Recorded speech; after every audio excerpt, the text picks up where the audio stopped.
বর্তমান সব online system, এখানে কারো কোনো হাত নেই। অনলাইনে কত টাকা চার্জ সেটা আমি সঠিক জানি না, দেখে দিতে হবে। আমার এখানে করা ভাবে, আমি নিজেও এখানে থাকি, বাট আপনার পরীক্ষার্থী ছাড়া কেউ ঢুকতে পারবে না। আপনি যদি অন্য কোনো লোক থেকে আপনি চেক করতে পারেন, পরীক্ষার্থী ছাড়া কোনো লোক নেই। দিয়াবাড়ি যান, ওখানে এডি আছে, ডিডি আছে, ওনাদের সাথে কথা বলেন। তাছাড়া আমার এখানে সিকিউরিটি আছে, এখানে কড়া নিরাপত্তা, এখানে বহিরাগত কোনো লোক ঢুকবে না। এটা আমার এখানে কড়া নির্দেশ। এখানে বা লিখিত কোনো পরিপত্র পেয়েছেন কিনা সাংবাদিকরা, বিআরটিসি বা আমার এর আগেও চেয়ারম্যান থেকে আপনার ডাইরেক্টর টেকনিক্যালের আপনার বিআরটিসি কর্নেল সব আছে, ওনার ডকুমেন্ট নিয়ে আসে, কাগজ নিয়ে আসে। কয়টা পর্যন্ত গেট ওপেন থাকে?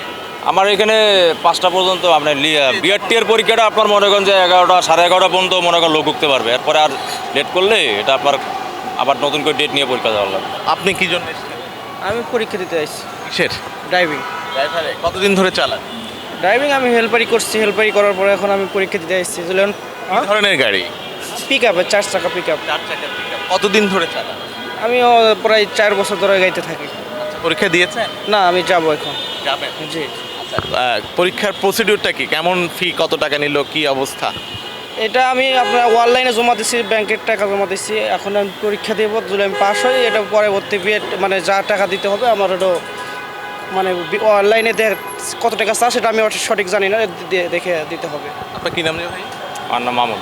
মামুন ভাই। ঠিক আছে। বর্তমান সব অনলাইন সিস্টেম, এখানে কারো কোনো হাত নেই।